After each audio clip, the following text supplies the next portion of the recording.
Ladies and gentlemen, welcome back to All the Mods 10. We are on episode 28, and I'm very excited for this episode. I totally forgot we put that there. Let me move. Kind of scared me a little bit. The noise from that portal is a little rough. I'm very excited for this episode because I've read through some of the patch notes and it looks like we're finally able to make actual mob grinders. So in this episode, I'm going to try to set up the ultimate mob farm. The goal of this mob farm is twofold. Number one, we want to get all of the raw resources from these mobs. And number two, we also want to get a ridiculous amount of XP. So we're going to need to find a way to collect both of those things. We're going to be going based off of a video that I made in the past where I made another really big mob farm. That's going to be our basis for this. And we're going to replace the entire mob farm that we have down right now. It should be a really fun video. I'm very excited to make this. I hope you guys are excited as well. I hope you find this video entertaining and informational. Get something to eat, something to drink, and let's get into it. All right, so first things first, we got to choose a color scheme because that's obviously the most important part of a mob farm is the way it's going to look. Because I have a ridiculous amount of raw resources and can effectively use anything, I'm thinking maybe we make it like even cooler and more purple black than the rest of the city that we've built so far. What if we used, I like the deep slate bricks, but what if we did that and then amethyst for the walls? We've got a lot of amethyst and we can make so many amethyst shards. One craft of that makes 20. That's ridiculous. Okay, so we're going to craft up a whole bunch of this, turn them into blocks, and then maybe see if there's anything else we can make with the blocks, like some bricks or anything prettier. And then we're also going to get a whole bunch of deep slate bricks as well, and then we're going to get started building. We're going to start with probably tearing down first, setting out some sort of like a platform or a base that we're going to work off of, and then we'll actually build the rest of the mob farm. That way we have plenty to work with. Oh, that's right. They nerfed the jetpacks because now they've got all the modium ones too, right? Yeah. We might have to make those here in a minute. Build a little wall here.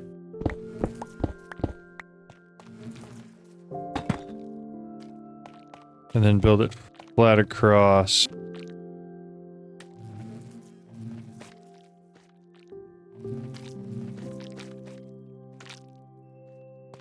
All right. The decent sized platform. So what I usually do, set. How close to the middle is that? Man, I think I got that really close. I think. Is that the middle? Looks like about the middle. I'm going to try to break some of these leaves around so we have enough room to actually build this thing. Okay. So if this is the middle, I need it 3 high. We'll do 1 pylon there. So I always go up by 3 because wither skeletons and endermen are just ever so slightly taller than 2 blocks high. So if you just go 2 blocks high, they will get stuck. Whereas if you go 3 blocks high, they go right underneath all of the spawners.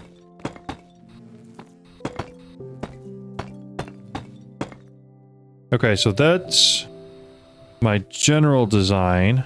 From there, we need to decide on height and then also how we're going to incorporate amethyst into this. Also, we also need like some place where everything's going to go, which either needs to be on probably this side or this side. Because if we're putting paths in for everything, then we probably want it to be along one of those paths, right? That makes sense. I feel like it does. What if I did like 3? I want that in the corner. We did 4. And then 3. Something like that. I think that'll look pretty cool. And then it also gives me my 3 wide opening here so that I can send everything out the direction I want to. Let's double check and make sure we got everything we want to have. Do we have vector plates? Do we have mob?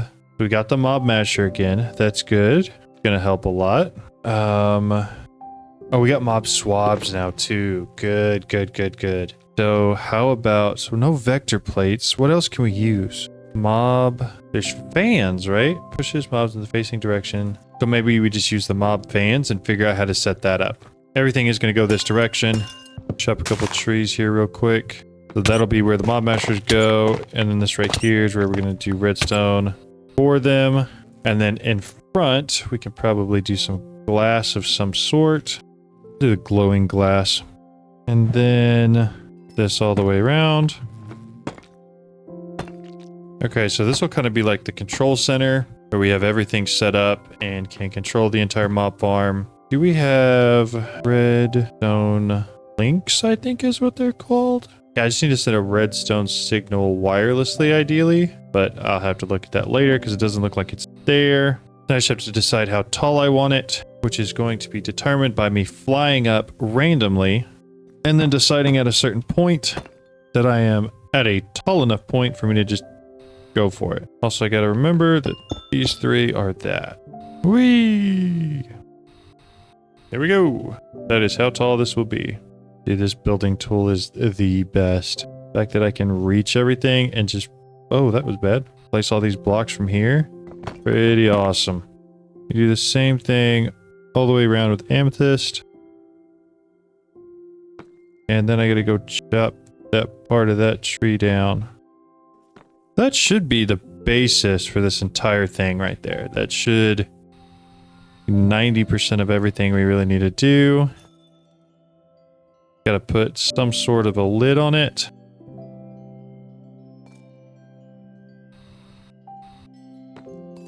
Might as well go pretty with it. And then we can fill the rest in like this until we run out, of course, inevitably. All right. So that right there is going to be the mob farm. Let's sleep real quick. Get to daylight. I want to test out the mob fans and kind of see what they do.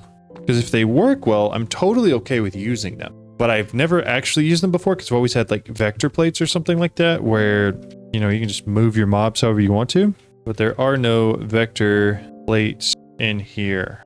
So now can I tell it to make... How many of these do I need? 9?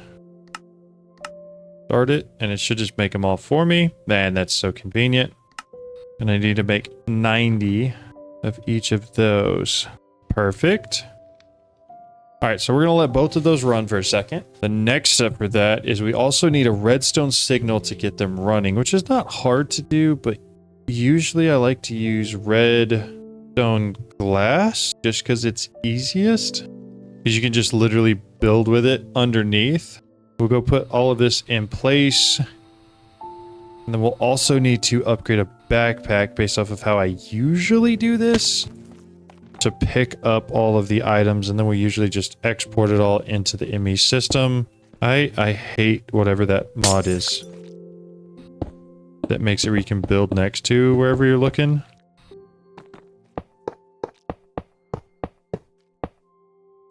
Alright. Max each one of these out. Perfect. Alright, so those are all ready to roll. The only thing I have to worry about now is actually getting the mobs to here from on top of these pylons. And then once we're done actually building the building, we'll add a path to it just like we've done for the rest of all of these. And make it look all nice and like it's supposed to be there and is part of the village and all of that. Entity conveyor. Conveyor to move mobs along a horizontal. That's exactly what we need. We will just use this instead of the vector plates. Perfect. Okay, so now... Already craftable. We'll set that down. We're going to fly back over and do some quick math. I need... Entity... Conveyor... 200 of these. Wow, that was quick. Alright. So we're going to replace the whole floor in there with these guys. And everything else is the same.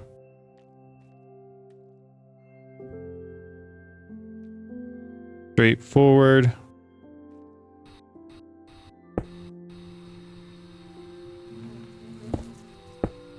No, what the heck would I want that? Why would I want a block there? So now everything should be funneled correctly to right there, which means we're down to just needing put spawners in here, which is pretty easy. And then needing to provide those spawners some sort of a signal. Like so. They spawn, they go down in there, they get killed. And from there, we need to find a way to pick everything up. Probably a backpack. And then also filter everything so it doesn't just go straight into the ME system. Still quite a bit left to do there. So let's look at that. What kind of backpacks do we have? Copper. I don't care. We'll just grab this one because it looks cool. So once we have a netherite level backpack, there are a couple upgrades that we're going to put in it. So netherite backpack. So there are at least 3 upgrades that are must-haves for this backpack.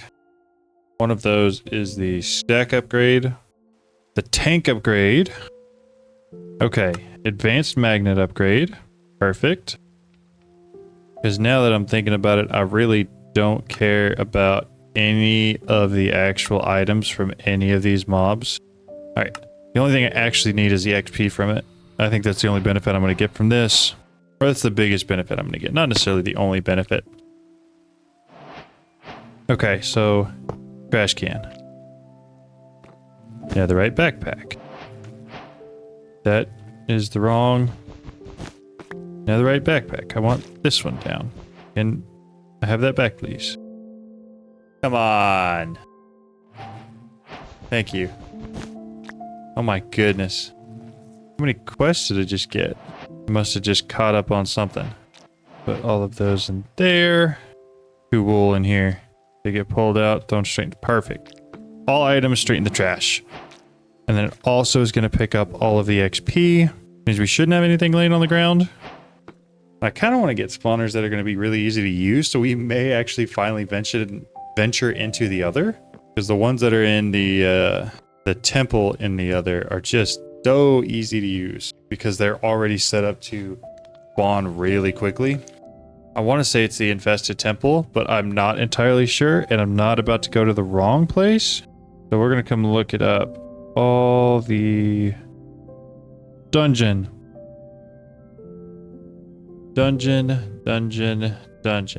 That's what we're looking for. This the dungeon? This is the dungeon. Tell me that doesn't look like exactly where we just went.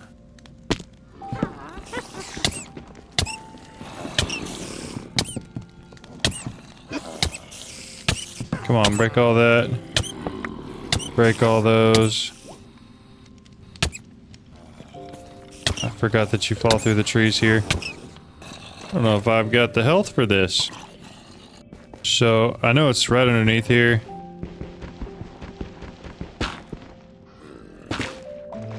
I have half a mind just to do this all the way down.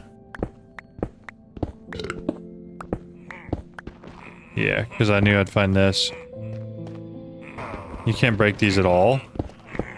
Well, that's going to make this a lot more inconvenient. Oh, we're in. How did we get in?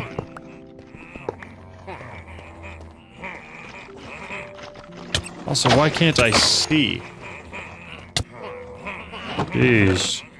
Jeez, the loot here is so good. Okay. At this point, like, yes, we do need spawners. However, ever so slightly more important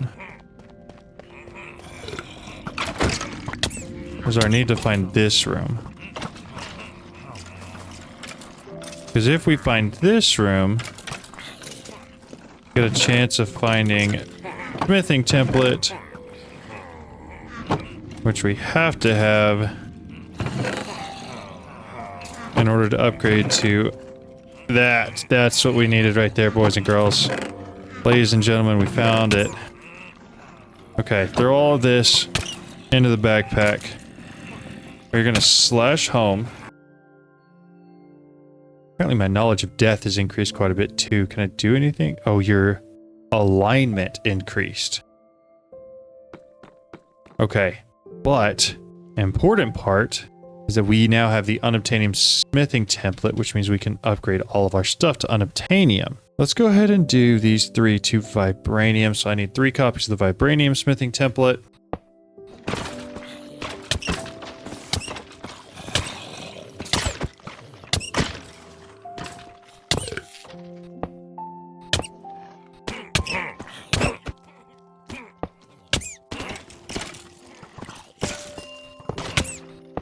That's not a good sign. That noise is only made when something is walking on amethyst, right? Yeah, I mean, as long as nothing's spawning out here, I'm okay with it. We're getting close, and we're making really, really good progress on this. First things first, gotta charge a jetpack, though. And then while that's charging, we're gonna make everything we need to upgrade the jetpack. And then we should have everything but the jetpack itself. Throw that back in there. Let it keep charging. Then we got that bad boy. Once again, throw it back into charge. Unobtainium. Should be just as simple as the others.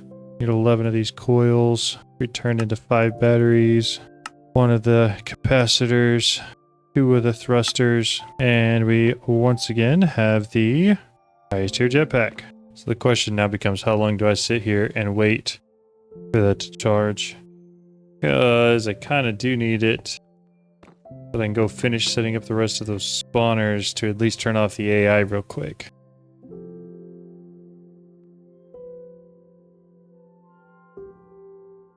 Alright, we're going to do that instead.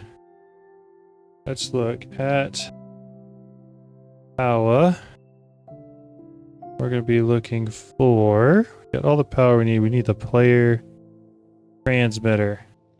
But we are trying to make the nitro player transmitter. 1 of those. Start. There it is. Okay. If I just hook it up. Bind. Right click to bind. Bam. Yes. Okay. 100%. 100%. Gotta make that dimensional. However, for now, for our purposes, currently, I think this is going to work perfect. Okay, excellent. Excellent, excellent, excellent. Or at least most everything. And we are picking things up fast enough now. And we have 143 levels of XP. Excellent. Just kind of a recap of how it's set up. We have 4 different pylons in there, which we have 2.5 completely filled up with mob spawners. All you have to do is use Silk Touch on a spawner and it'll drop. Then we use some wool on them. We use some other modifications on them, which you can find through the Hypothesis mod. Eventually we can go through and fill out the rest of the 2 pylons, but all we do is we have these entity movers that flow and send all of the mobs right to here and to the mob mashers, which are maxed out with sharpness and looting. And then we have a backpack that has a advanced magnet upgrade in it, stack upgrade tier 4. All of those get sent straight to a trash can because I don't need the drops from any of the mobs, so there's no point in me keeping them. You could set up like an ender chest or something here, or export this to like your ME system or your RS storage. Those are very valid things to do, but this acts as just like a pickup method for all the items. And then our experience holder just picks up all the XP from the ground and throws it right on into here and just stores it for us. That way we can AFK this if we want to. We could just claim the chunk and then remove all of the spawning criteria from each of the spawners if we really wanted to. A little bit more effort, but it would make it easier, and this would just run fully automated all the time, even if you're not here. The only downside of that is if something breaks and your backpack starts filling up, all the items get left on the ground, your world starts slowing down, you'll have no idea why. So I like to make sure that at least when I'm doing this, it's intentional. I know I'm spawning mobs and I know I'm collecting XP from it. So, but anyways, I hope that helps. If you're looking to build a mob spawner, I'd highly recommend this. I also have a video on how to build a mob spawner for all the mods 9. A lot of those same principles apply. The only differences are I don't think there's a redstone transmitter, so you can't like wirelessly send a redstone signal like you could before to turn on and off all your spawners. I don't think that's in here yet. Hopefully they get added in the future. But even without that, this system works incredibly well and will 100% get you a ridiculous amount of resources from your mob drops and a ridiculous amount of XP. I hope you guys enjoyed this video. Don't forget, you're special, and I'll see you guys in the next one. Bye.